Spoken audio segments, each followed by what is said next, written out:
মোৰ লগত বৰ্তমান উপস্থিত আছে হিন্দুত্ববাদী সংগঠনৰ অসমৰ প্ৰথমজন নাগা সন্যাসী বাবা স্বামী পৰশুৰামগিৰি মহাৰাজ।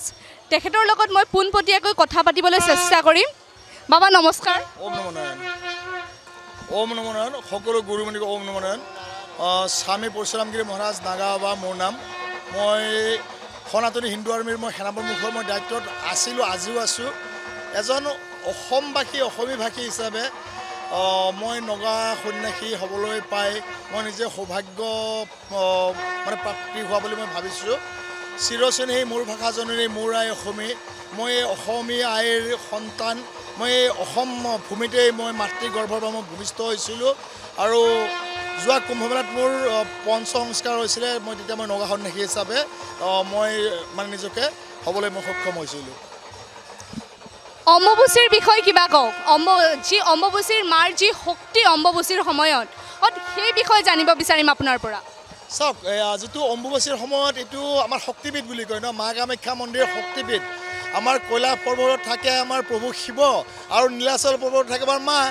আমাৰ নৰ আৰু নাৰী যি অৰ্ধ যিটো শক্তি আৰু অৰ্ধ নাৰীশ্বৰী যিটো আমাৰ শক্তি, এই কামাখ্যা পীঠটো যে শক্তিপীঠ মাৰ যোনিপীঠ বুলি কোৱা হয়। আৰু যি সৃষ্টিৰ মানে কেন্দ্ৰবিন্দু, যিয়ে সৃষ্টি কৰে যিয়ে ধ্বংস, যাক আমি প্ৰকৃতি বুলি কওঁ। আৰু আমি সেই প্ৰকৃতিৰ আমি বুকুতে আছোঁ, মা কামাখ্যাৰ বুকুত আছোঁ। আজি এই যিটো বছৰত প্ৰতি বছৰ মহা অম্বুবাচীৰ সময় যিটো হয় নহয়, এইটো মাৰ যিটো বছৰ যিটো ৰজস্বলা হয়, তেতিয়া দেশৰ পৰাই নহয় বিভিন্ন বিদেশৰ পৰাও সাধু সন্যাসীসকলে তপজপ কৰে। তপজপ কৰিলে শক্তিপ্ৰাপ্তি হয় আৰু বহু সিদ্ধি লাভ মানে কৰে।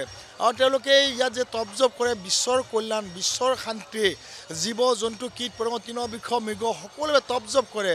মানে ধুনী তাত মানে আপোনাৰ যজ্ঞ হৈ আছে, মহাযজ্ঞ হৈ আছে বিশ্বৰ কল্যাণৰ বাবে, দেশৰ মংগলৰ বাবে, জাতি মাটি ভাষা সভ্যতা সংস্কৃতিৰ বাবে। আমাৰ সাধু সন্যাসীসকলে প্ৰতিটো মুহূৰ্তত ধৰ্মৰ হকে কাম কৰি আছে, তপজপ কৰিছে আৰু কৰি গৈ আছে। এইখিনি আমাৰ মাহাত্য, আমাৰ মহা অম্বুবাচী মেলাৰ এইখিনিত। চাওক, কোনো ইয়াত যাদু নহয়, ইয়াত কোনো কলা যাদু নহয়। যিবিলাকে কলা যাদু বুলি কৈছে নহয়, এইবিলাক তন্ত্ৰত এইবিলাক চব মানে ভুৱা বুলি ক'লেও হয়তো ভুল নহ'ব। কাৰণ তন্ত্ৰ মন্ত্ৰৰ বিদ্যাৰ অধিকাৰী কোন? পৰম পিতা পৰমেশ্বৰ, তেওঁ মহাযোগী। আৰু তাতকৈতো যোগী হ'ব কোনো নোৱাৰে। আৰু যি তন্ত্ৰ মন্ত্ৰ কৰি মানুহক কিবা বশ কৰিব পাৰে বুলি ভাবে বা মানুহৰ কিবা মানে সিদ্ধি প্ৰাপ্তি কৰিব পাৰে বুলি ভাবে, সেইটো এটা ভুল। সেইটো একো নোৱাৰে। সাময়িকভাৱে কিছুমান বেয়া কৰ্ম কৰিব পাৰে। মোৰ যে হাতত যেতিয়া বেজী মাৰি দিওঁ, সাময়িকভাৱে মই শৰীৰটো মই অলপ হেৰি হ'ব, মানে বিষক্ৰিয়া হ'ব, মই দুখ পাম। কিন্তু তাতকৈ একো বিশেষ একো কাম কৰিব নোৱাৰে। সদায় যোগ সাধনৰ মাধ্যমে তপজপ কৰিলে শব্দৰ উচ্চাৰণৰে, মই যদি কওঁ ওম নমঃ শিৱা, মই যদি কওঁ কাল হৰ দুঃখ হৰ দৰিদ্ৰ হৰ কষ্ট হৰ ৰোগ হৰ হৰ হৰ মহাদেৱ, এই যিটো বাণী, এই বাণীতকৈ আৰু ডাঙৰ তন্ত্ৰ মন্ত্ৰ হ'ব নোৱাৰে। কাল হৰ দুঃখ হৰ দৰিদ্ৰ হৰ কষ্ট হৰ ৰোগ হৰ হৰ হৰ মহাদেৱ বুলি যেতিয়া মই কৈ যদি কাৰোবাৰ হাতত যদি এনেকুৱা কৰি মই লগাই দিওঁ, পৰম পিতা পৰমেশ্বৰ সেইখিনি বাণী, তাত আৰু কোনোবাই ৰোধ কৰিব পাৰিব জানো? কোনো তন্ত্ৰ নোৱাৰে। কোনো কলা যাদু, কোনো কলা যাদু, এইবিলাক ভৌতিক, এইবিলাক কাল্পনিক। এইবিলাক মানে যেনেকুৱা আমাৰ এই মেলা চেলাত যে মানে যেনেকুৱা এইবিলাক হেৰি কিছুমান দেখাই নহয়, এই যাদু মন্ত্ৰৰ খেলাবিলাক, এইবিলাক অন্য একো নাই। মই অসমবাসী হৈ অসমীয়াভাষী হৈ মই লজ্জা হৈ পৰিছোঁ। যদি বিশেষ ব্যৱস্থা বুলি ক'বলৈ গ'লে সাধুসন্তসকলৰ ওপৰত অত্যাচাৰ উৎপীড়ন হৈছে। আজি 6টাৰ পিছত সাধুসন্ত মহাত্মাসকলক মন্দিৰলৈকে আহিবলৈ দিয়া হোৱা নাই, বা তললৈ গ'লে বিভিন্ন ধৰণৰ মানে এনেকুৱা জোৰ জুলুম কৰে, মানে ক'বলৈ মই লাজ পাওঁ। কাৰণ মই যেতিয়া যোৱা প্ৰয়াগৰাজত মই গৈছিলোঁ এই মহাকুম্ভ মেলাত, ইউ পি চৰকাৰ আৰু ইউ পি উত্তৰ প্ৰদেশ আৰক্ষী প্ৰশাসনৰ পৰা ইমান সঁহাৰি। মই ৰাতি 3:15 মই গৈ গৈছিলোঁ আপোনাৰ এই প্ৰয়াগৰাজ ষ্টেচনত। তেতিয়া মই নাজানো কোনফালে যাব লাগে, গোটেই মানে কুঁৱলী আছে, কুৱাচা হৈ আছিলে। তাত মোক আৰক্ষী এজনে মোক সুধিলোঁ যে দাদা हम ये प्रयागराज से महाकुंभ में आया, हम इस काम में था, आप कहाँ से? हम आसाम से। आइए। মোক কি কৰিলে, এখন অটত মানে বহাই দিলে। অটখনত মোক হেৰি কৰি কৈছে, आपको इनको इतना पैसा देना है। প্ৰায় 15 কিলোমিটাৰ 20 কিলোমিটাৰ হ'ব। কৈছে আপুনি 300 টকা দিব। তেতিয়া ৰাতি একদম অন্ধকাৰ। কিন্তু আমাৰ ইয়াতে যদি মই কোনোবাজন আৰক্ষী প্ৰশাসনৰ যদি কোনোবাজন কনিষ্টবল বা এনেকুৱা মানুহ যদি সুধোঁ, তেওঁলোকে ভাল ব্যৱহাৰ নকৰে। একদম ৰিয়েল ফেক্ট আছে। অসম আৰক্ষীত বহুত নিষ্ঠাবান বিষয়া আছে, নোহোৱা নহয়। অসম আৰক্ষীৰ নিষ্ঠাবান বহু মানে উচ্চপদস্থ বিষয়া মোৰ মানে ভক্ত বা মোৰ শিষ্য বুলি ক'লেও হয়তো মানে ভুল হ'ব। মোক বহুতে তন্মন ধন তিনিওটাৰে মানে হেৰি কৰি লৈছে। মই যদিও মানে তেওঁলোক গুৰু শিক্ষা মই দিয়া এতিয়ালৈকে নাই, তেওঁলোকে মানে মানি লৈছে। কিয় মানি লৈছে মই নাজানো, কিন্তু বহুত আৰক্ষী বিষয়া ভাল আছে। কিন্তু বহুত আৰক্ষী বিষয়াৰ বাবে আমাৰ অসম আৰক্ষীৰ নাম বদনাম হৈ গৈ আছে। আৰু তেওঁলোক যিখিনি কৰণীয় আৰু চৰকাৰ বহনে যি কৰা বুলি কৈছে, বহুত কাগজে কলমে বহুত কৰিছে। আপোনালোকৰ সংবাদ মাধ্যমৰ যোগে আমি শুনিবলৈ পাইছোঁ বহুত টকা অনুদান দিছে মন্দিৰ কমিটিক। এইবিলাক কাগজে পত্ৰই নে দিছে নাজানো। চাওক, এই মই দেখাই দিওঁ, এই ত্ৰিপালবিলাক ফাটিয়ে আছে। ৰাতি বৰষুণ দিলে সাধু সন্যাসীসকল থাকিব নোৱাৰে। মানে গোহালিটো যেনে মানে গৰু যদি 4-5টা থাকে নহয়, এটা গোহালিত মানে 20-25টাকৈ থকাতে মানে পাণক যেনেকুৱা জাপিব লাগে, আলু যেনেকুৱা বস্তাত সোমাব লাগে, ঠিক তেনেকুৱা কৰি এটা ৰুমত সাধু সন্যাসীসকলে বৰষুণৰ পৰা পৰিত্ৰাণ পাবলৈ তেওঁলোকে যাব লগা হৈছে। ইয়াতকৈ দুৰ্ভাগ্যজনক কথা নাই নহয়। আমি শুনিবলৈ লৈছোঁ আপোনাৰ বিভিন্ন মাধ্যম যোগে যে 4 কোটি নে 4.5 কোটি টকা দিছে। মোৰ কথা নহয় দেই, বিভিন্ন লোকে কোৱা কথা। যদি দিছে এইটো সকলে ক'ত খৰচ কৰিছে? আজি মন্দিৰত কোনো ৰং কৰা নাই, গোটেই শেলাই ধৰি আছে, গোটেই কদৰ্যময় পৰিৱেশ। মন্দিৰৰ সন্মুখত অলপ ফুলৰ থোপা চোপা লগাই দিছে, যেনেকুৱা আমাৰ জীয়াৰীবোৰে ওঠত লিপষ্টিক লৈ নহয়। ওঠত লিপষ্টিক লোৱা কিছুমান মানে জীয়াৰীবোৰে মানে পাহৰি যায় যে দাঁত ব্ৰাছ কৰিব লাগে। ঠিক মানে তেনেকুৱা পৰিৱেশ। যদি মোৰ দাঁতটো যদি মই ব্ৰাছ নকৰোঁ, মই যে ওঠত লিপষ্টিক লওঁ, মই যে গাটো নুধি মই পাৰফিউম লওঁ, মোৰ গাৰ পৰা এটা দুৰ্গন্ধময় পৰিৱেশ সৃষ্টি হ'ব। আজি আপুনি চাওক, এই কামাখ্যা উঠাৰ সময়ত যিটো পৰিৱেশ, অলপ ব্লিচিং পাউডাৰ ছটিয়াই আছে, বাদ বাকী এই ওপৰৰ পৰা পানী পৰে, থাকিবলৈ জগা নাই, ভালকৈ মানে ভোজন কৰিবলৈ আসন পাৰি মানে ভোজন যে কৰিব এটা জাগা ব্যৱস্থা সেয়া নাই।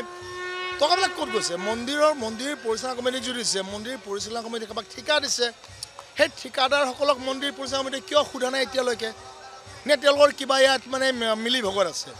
যদি মিলি ভগত নাই, তেওঁলোকে ঠিকা ধৰিব লাগিছিলে যে তোমালোকক সাধাৰণতৰ যাতে কোনো ধৰণৰ অসুবিধা নহয়, ত্ৰিপাল ভালকৈ লগাবা, যাতে বৰষুণ আহিলে মানে পানী নপৰে, তেওঁলোকে ধুনীয়াকৈ বহিব পাৰে।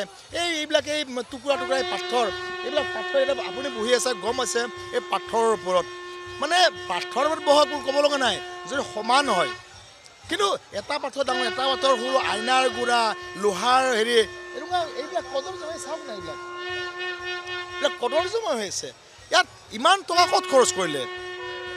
আৰু অসম চৰকাৰ আৰু মই প্ৰশাসনিক বিভাগক মই এটা বিনম্ৰ অনুৰোধ জনাম। মই অসমৰ এজন সন্তান হিচাপে, যেতিয়া এই অম্বুবাচীৰ মেলাৰ সময়ত যেতিয়া মিটিং কৰে কামাখ্যা বৰ্ডৰ লগত, কামাখ্যা পৰিচালনা সমিতিৰ লগত, কমচে কম পঞ্চায়তনাম জোনাখাৰাত যিসকল জ্যেষ্ঠ অধিকাৰী থাকে, বিষয়ববীয়া থাকে, আমাৰ মানে থানাপতি মহাৰাজ বুলি কয়, ছেক্ৰেটাৰী বুলি কয়, তেওঁলোকক লগত লৈ এটা পৰিৱেশ, ভাল পৰিৱেশ সৃষ্টি কৰিব লাগে, ভাল আলোচনা হ'ব লাগে, যিটো আলোচনাৰ মাধ্যমেৰে যে আমাৰ অসমৰো নাম এটা সুনাম হয়, সাধাৰণতে মহাত্মাসকলৰ যাতে মানে কোনো কষ্ট নহয়, ঠিক তেনেকুৱা এটা পৰিৱেশ সৃষ্টি হয়। কিন্তু তেওঁলোকক মাতিছে কি নাই মই নাজানো, কিন্তু মই শুনা মতেতো মানে নাই বুলি আমি শুনো। আমি এতিয়ালৈকে আমি গম পোৱা নাই, যদি মাতিছে মই নাজানো দেই। কিন্তু মাতিবলৈ মই আহ্বান জনাইছোঁ, অহা বছৰ যে এনেকুৱা পৰিৱেশ যে নহয়, বা আমি যে লজ্জিত হ'ব লগা নহয় অসমৰ সাধুখিনি। আমি বেলেগ ৰাজ্যত গ'লে আমি খুব সুন্দৰকৈ আমি হেৰি পাওঁ নহয়, মানে আমি ব্যৱস্থা পাওঁ। ঠিক তেনেকৈ আমি বাহিৰৰ পৰা অহা সাধুসন্তসকলো আমি সেই সুব্যৱস্থা পোৱাটো আমি আশা কৰোঁ, অসমীয়াৰ সন্তান হিচাপে, অসমবাসী হিচাপে, নহয় জানো? আৰু অসমৰ মানুহে মুখ্যমন্ত্ৰীয়ে ধৰ্মৰ নামত যিবিলাক কথা কৈ থাকে, সাধুসন্তৰ ওপৰত যিবিলাক কথা কয় খুব ভাল লাগে। কিন্তু তেওঁতো আহি কিনে এইবিলাকতো কৰি দিব নোৱাৰে, তেওঁক পইচা অনুদান দিব পাৰে, কিন্তু যাক অনুদান দিছে সেই টকাবিলাক ক'ত খৰচ কৰিছে তেওঁ অতি সোনকালে ইয়াৰ ওপৰত এটা মানে তদন্ত কৰিব লাগে। সেই তদন্ত কৰি যিসকলে মানে এই টকাৰ সৎব্যৱহাৰ কৰা নাই তেওঁলোকক কৰায়ত্ব কৰিব লাগে। আৰু যিটো আমাৰ এই কৰিডৰ বনাম বুলি কৈছিলে, আমাৰ এই কামাখ্যা যিটো নীলাচল পৰ্বত যে পাহাৰ হৈ গৈছে, পৰ্বতৰ পাহাৰৰ পাৰ্থক্য নিশ্চয় জানে, হিমালয় পৰ্বত, কৈলাশ পৰ্বত, নীলাচল পৰ্বত, এতিয়া নীলাচল পাহাৰ। তাতে পাহাৰ কি হৈছে, এই পৰ্বত কাটি চাৰিওফালে ঘৰ হৈ গ'ল। ইয়াত সাধুসন্তবিলাক মানে তপজপ কৰা জেগা নোহোৱা হৈ গ'ল, ধুনি বনাব নোৱাৰা হৈ গ'ল, এই পাহাৰ হৈ গ'ল নহয়, পৰ্বত গুচি গ'ল। ইয়াতে যিটো মানে শক্তি, সেই শক্তিও লাহে লাহে মানে লুপ্তপ্ৰায় হৈ গৈছে, কাৰণ বিনাশকালে বিপৰীত বুদ্ধি লিখা হৈ গৈছে। আজি মই নিজত পাইছোঁ, কামাখ্যালৈ উঠি অহা ৰাস্তাতে নে ক'ত ইছলাম মজহবধাৰী মাংস ভক্ষণকাৰী গৰু খোৱাসকলে, এই গৰীয়া মৰীয়াই হওক বা গৰু খোৱাই হওক, মোৰ ক'ব লগা নাই, গৰু খোৱাটো গৰু খুৱাই নহয় জানো তেওঁলোকে জল প্ৰদান মানে সেৱা কৰিছে তেওঁলোকে কৰক বেলেগত কৰক যেতিয়া আমাৰ সাধুসন্ত মহাত্মাসকলে তপ জপ কৰি আহে নিজৰ শুদ্ধিকৰণ আহে এজন যদি গৰু খোৱাৰ হাতেৰে যদি পানী খায় তেওঁ তপ জপ ক'ত যাব হা চব ধ্বংস হৈ যাব নহয় আৰু সেই গৰু খোৱাসকলক কিয় এই ঠাইত কোনে অনুমতি দিলে সেইটো মন্দিৰ পৰিচালনা কমিটিয়ে নিশ্চয় ইয়াৰ জবাব দিব আপোনালোকক মই দুখ পাইছোঁ কাৰণ আমাৰ যদি হিন্দুসকলে যদি ইছলামে মজহবধাৰীসকলৰ যদি আমি যদি এনেকুৱা কৰিব নাযাওঁ তেওঁলোকে আজি সেৱাৰ দৃষ্টি দেখাব আহিছে আমাৰ এই মেলাত আজি সেৱাৰ দৃষ্টি দেখাব কালি আনি কিনে মানে গৰু খাব গৰুৰ নাৰী ভুৰি আনি মন্দিৰত পেলাই থৈ যাব সুযোগ বুজি এয়া নহয় জানো এইবাৰতো আপোনালোকে নিশ্চয় আপোনালোকৰ মাধ্যমেৰে শুনিছোঁ বিভিন্ন ঠাইত গৰুৰ মাংস গৰুৰ হাড্ডি গৰুৰ মূৰ গৰুৰ গোবৰ অন্য নালাগে আমাৰ শিক্ষাৰ কেন্দ্ৰস্থলী সেই কটন কলেজ য'ত হিমন্ত বিশ্ব শৰ্মা নিজেই পঢ়িছিলে মই কটন কলেজৰ ছাত্ৰ নাছিলোঁ দেই কিন্তু কটন কলেজত মই গৈছিলোঁ মোৰ যেতিয়া NCC আছিলে তাৰ বহু ছাত্ৰৰ লগত মোৰ ভাল সম্বন্ধ আছিলে মই স্পৰ্টছমেন আছিলোঁ নহয় মোৰ কলেজ প্ৰাগজ্যোতিষ কলেজ সোণাৰামত মই পঢ়া ল'ৰা প্ৰগতি পাঠশালাৰ পৰা মই মানে পঢ়ি পাছ কৰিলোঁ কিন্তু কটন কলেজ আৰু কটন কলেজৰ ল'ৰাবিলাকৰ লগত এটা সুসম্পৰ্ক আছিলে আৰু মই গৈছিলোঁ সেই শিক্ষাৰ কেন্দ্ৰবিন্দু আমাৰ অসম বিখ্যাত আমাৰ যিটো কটন কলেজ বুলি আমি কওঁ তাতে তাৰ কাষতে গৰুৰ মাংস গৰুৰ মাথা গৰুৰ হাড় গৰুৰ নাৰী বুঢ়ী য'ত পেলাই দিছে আৰু তেওঁলোকে সেৱাৰ মনোভাৱ লৈ আমাৰ সাধুসন্তসকলক মানে পানী প্ৰদান কৰিছে কিমান মানে নিৰ্লজ্জ হ'বলৈ ইহঁত এই গৰু খোৱাসকল সেই আমাৰ গৰু খোৱা মুছলমানেই হওক গৰু খোৱা খ্ৰীষ্টিয়ানেই হওক বা গৰু খোৱা হিন্দুৱেই হওক এতিয়া বহুত মানে হিন্দুৱে কয় যে আমি গৰু খাওঁ মই সকলো গৰু খোৱা কৈছোঁ মই হিন্দু মুছলিমৰ কথা কোৱা নাই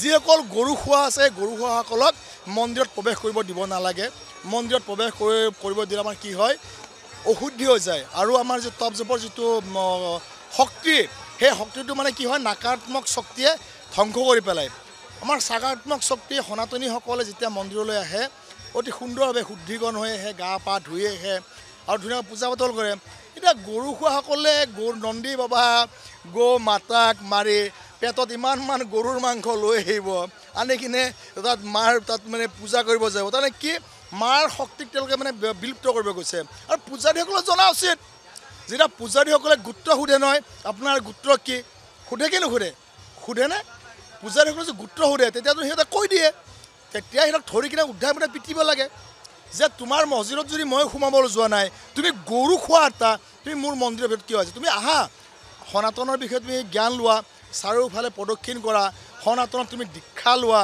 তেতিয়া দীক্ষা লৈ শিক্ষা লৈ গুৰু লৈ তোমালোকে শুদ্ধিকৰণ হৈ তোমালোকে আহা আমাৰ শুদ্ধিকৰণ মন্ত্ৰ হৈ সংস্কাৰ হ'ব সংস্কাৰৰ পিছত যে সনাতনী হিচাপে তেওঁক মানে স্বীকৃতি যেনেকুৱা সনাতনী হিন্দুসকলক এই মোগলে কাটি মাৰি সিহঁতক ইছলামীকৰণ কৰিছিলে সিহঁতক সংস্কাৰ দিছিলে ঠিক তেনেকৈ তেওঁলোকে উভতি আহক সংস্কাৰ লওক সনাতন সংস্কাৰ লওক দীক্ষা লওক শিক্ষা লওক জ্ঞান লওক তাৰপিছত মন্দিৰত অহাত আমাৰ কোনো আপত্তি নাই কিন্তু মুছলমান হয় খ্ৰীষ্টান হয় বা আমাৰ হিন্দুসকলেও যিসকলে মানে হিন্দুৱে মানে গৰু খাওঁ বুলি কয় আমি শুনিবলৈ পোৱা মতে সেইসকল মন্দিৰত অহাৰ যোগ্য নহয় তেওঁলোকে বিনাশকালে বিপৰীত বুদ্ধি আৰু যিসকল পূজাৰীসকলে জানি বুজিও যদি কেতিয়াবা মন্দিৰত সোমোৱাতে যদি বাধা প্ৰদান কৰে নহয় তেওঁলোকে নিজৰ পেট পালেং আৰু জীয়াৰী বৰীক মানে পোহপালন কৰিছে তেওঁলোকে কিন্তু যে মোক্ষ প্ৰাপ্তিৰ যি ৰাস্তা তেওঁলোকে কেতিয়াও নাপায় তেওঁলোকে ইমান পাপত ভুগিব তেওঁলোকে সেই নৰকত যাব স্বৰ্গত কেতিয়াও যাব নোৱাৰে কমচে কম মাটিখিনি যদি গ্ৰেভেলিং কৰি দিলে হয় নহয় আমি ভাল পালোঁ হয় তেওঁলোকে নিজেই প্লাষ্টিক পেলাইছে আমাক সোণৰ বা সাধাৰণ লাগে সোণৰ বিচনা সোণৰ পালেং বা ৰূপৰ পালেং আমাক নালাগে আমাক থাকিবলৈ অকণমান চাফ চিকুণ আমাক পৰিৱেশ লাগে তপ জপ কৰাৰ সময়ত আমি চাফ চিকুণ আমি সদায় আমি হেৰি কৰোঁ আমি ৰাতি 3টা বজাত উঠি আমি ব্ৰহ্ম মুহূৰ্তত আমি স্নান কৰোঁ আৰু স্নান কৰি আহি যে কদৰ্যময় পৰিৱেশত যে আমি ধ্যান তপ জপ কৰিব লগা হয় তেতিয়া অসমৰ মুখ্যমন্ত্ৰীয়ে তেওঁ লজ্জা পায়নে বা আমি লজ্জা পাই মই নাজানো অসমৰ মুখ্যমন্ত্ৰীয়ে গোটেইখিনি হয়তো মানে তদাৰক কৰাত তেওঁ মানে তেওঁৰ মানে কৰ্মচাৰীসকলে বিষয়াসকলে হয়তো মানে গাফিলতি কৰিছে এইটো অসমৰ মুখ্যমন্ত্ৰী আহি নিজৰ অলপ স্বচক্ষে মানে প্ৰত্যক্ষ কৰিব লাগিছিলে বুলি মই ভাবোঁ কাৰণ তেওঁ যেনেকুৱা যোগী হয় প্ৰতিটো মুহূৰ্তত এই মহাকুম্ভ মেলাত প্ৰতিদিনে প্ৰতি মুহূৰ্তত তেওঁ মানে হেৰি কৰিছিলে মানে পৰিভ্ৰমণ কৰিছিলে আৰু প্ৰতিটো বস্তু মানে সূক্ষ্মভাৱে আৰু সূক্ষ্ম দৃষ্টিৰে চাইছিলে ক'ত কি পৰিৱেশ হৈছে, ক'ত নাই হোৱা, কি হ'ব লগা আছে। আৰু তেওঁ নিজে খোজকাঢ়ি গৈছিলে। আমাৰ অসমৰ মাননীয় হিমন্ত বিশ্ব শৰ্মা ডাঙৰীয়াই কিয় সেই দিছপুৰৰ পৰা কামাখ্যা নীলাচল পৰ্বত আহি এইবিলাক পৰিৱেশ নিজে চকুৰে চাব নোৱাৰে? এই লাংগা ৰুমটো চাওকচোন, চাওক ইয়াতে খাদ্য বনাই আছে। আমাৰ অন্নপূৰ্ণা ভাণ্ডাৰ য'ত খাদ্য বনাইছে, এই খাদ্য বনোৱা জেগাটো ইমান কদৰ্যময় পৰিৱেশ, এইটো মানে এটা হাইজেনিক হয় বুলি আপুনি ভাবেনে? এইখিনি যদি হিমন্ত বিশ্ব শৰ্মাই যদি ভালকৈ চাই যায়, যিখিনি টকা অনুদান দিছে, যাক অনুদান দিছে, তেতিয়া সেইখিনিক তেওঁলোকে ধৰিব পাৰিব, চৰকাৰ প্ৰশাসনে ধৰিব পাৰিব। যদি হিমন্ত বিশ্ব স্বচক্ষে যদি এইখিনি বস্তু যদি চাই নাযায়, যদি দেখা নাপায়, ধৰিব কাক? হয়নে? যেতিয়া মই চকুৰে চাম তেতিয়া আৰু মোৰ ফটো আৰু চকুৰ তেতিয়া কোনো ধৰণৰ অস্বীকাৰ কৰিব নোৱাৰে নহয়। এইখিনি মই ভাবিছিলোঁ যে অসমৰ মানুহে হিমন্ত বিশ্ব শৰ্মা আহি নিজে স্বচক্ষে প্ৰত্যক্ষ কৰিব যে ইমান কোটি টকা খৰচ অনুদান দিছোঁ বুলি আমি যে শুনিছিলোঁ, সেই অনুদান টকাবিলাক ভালকৈ তাত খৰচ হৈছে কি নাই, বা ইয়াত কিবা গাফিলতি আছে, সেইখিনি বস্তু তেওঁ নিজে স্বচক্ষে মানে প্ৰত্যক্ষ কৰিব মানে দৰকাৰ আছিল বুলি আমি অনুভৱ কৰিছোঁ বুলি নহয়, অনুভৱ কৰা নহয়, ডাইৰেক্ট আহিব লাগিছিল। কিন্তু লাষ্ট পাইছোঁ অসমৰ এজন নগা সন্যাসী আহিছে, অসমৰ প্ৰথমজন হিন্দুত্ববাদী সংগঠনৰ বিশ্ব হিন্দু পৰিষদৰ মই এজন ক সেৱক আছিলোঁ 1993 হিন্দু জাগৰণ মঞ্চৰ এজন মই জীৱন উদ্ধাৰ প্ৰমুখৰ দায়িত্ব আছিলোঁ। আৰ্যনগৰ বিশ্ব হিন্দু পৰিষদৰ মই এজন বিষ্ণুপুৰ প্ৰখণ্ডৰ সম্পাদকৰ দায়িত্ব পালন উপৰস্থা কৰিছিলোঁ। আৰু আমাৰ নেতৃত্বতেই এই বিজেপি চৰকাৰ অহাত অসমত এটা যথেষ্ট অৰিহণা আছে। আমি সংঘৰ মই এজন স্বয়ংসেৱক, সংঘই ইমান ধুনীয়াকৈ মানুহবিলাকক হেৰি কৰিছে। বৰ্তমান সংঘটো বহুত এটা মদাহীৰ পৰিবৰ হৈছে আৰু সকলোকে ৰঙা দলচা পাৰিছে, এইবিলাক খুব বেয়া। এতিয়া সংঘত মানে মুছলমানসকলকো মাইনৰিটি মঞ্চ খুলি দিছে, সেইবিলাকতো মানে বিনাশকালে বিপৰীত বুদ্ধি লেখীয়া। কিন্তু মই ভাবোঁ ধৰ্মৰ নামত কেতিয়াও মানে হেৰি হ'ব নালাগে, DNA এক হ'ব নালাগে। মোহন ভাগৱতী কোৱাৰ দৰে ধৰ্ম সনাতন। যদি মোহন ভাগৱতে দেশৰ কথা চিন্তা কৰিছে, তেওঁ দেশৰ কথা চিন্তা কৰক, তেওঁ ৰাষ্ট্ৰবাদী বুলি ক'ব নালাগে। ৰাষ্ট্ৰ হৈছে ধৰ্ম, ধৰ্ম মোৰ প্ৰথম। তাৰপিছত তোমাৰ গৰু খাইছে, মানুহ খাইছে, শিয়াল খাইছে, হাপা খাইছে, যি খাইছে মোৰ ক'ব লগা নাই। ক'ব লগা হৈছে গৰু খুৱাই সনাতন ধৰ্মীয় অনুষ্ঠানত আহিব নালাগে, আহিব দিব নালাগে। সি হিন্দু হওক, সি মুছলিম হওক, সি খ্ৰীষ্টান হওক, সনাতনী যে থাকিব লাগে। তেওঁ ৰাজনীতি কৰক, মোৰ ক'ব লগা নাই। যদি ধৰ্মৰ নামত যদি কোনোবাই ৰাজনীতি কৰিছে মই খুব মই বেয়া পাওঁ। তেওঁ আহিব লাগিছিল, আহি পৰিৱেশ গোটেই খেলাই অলপমান ব্লিচিং পাউডাৰ মাৰি দিছে, অকণমান কেমেৰাটো দেখাই দিয়া নাই, এইফালে অলপ কেমেৰা দেখাই দিয়া নাই এই খাদ্যৰ পিনে। মানে কি ক'ম, মই পঞ্চৰাম জোনাখাৰাৰ এজন সন্যাসী হিচাপে নহয়, মই হয় শ্ৰী পঞ্চৰাম জোনাখাৰাৰ মই এজন 13 কৰ্পৰেচন পৰিষদ সন্যাসী হয়, কিন্তু মই অফিচৰ ফালৰ পৰা এইখিনি কথা কোৱা নাই। মই অসমবাসী, অসমী ভাষী আৰু এজন অসমীয়াৰ সন্তান হিচাপে, আৰু মই নগা সন্যাসী প্ৰথমজন হিন্দুত্ব সংগঠনৰ হিচাপে মই এইখিনি কথা মই প্ৰকাশ কৰিছোঁ। ইয়াত যে কোনো পঞ্চৰাম জোনাখাৰাক যে কোনো একো নকয়, আৰু মই তাৰে মই কামনা কৰিছোঁ। কাৰণ হয় মই পঞ্চৰাম জোনাখাৰাৰ সন্যাসী, কিন্তু মোৰ প্ৰথম হয় চিৰচেনী মোৰ ভাষাজনী মোৰ আই অসমী, মই অসম মাতৃৰ সন্তান।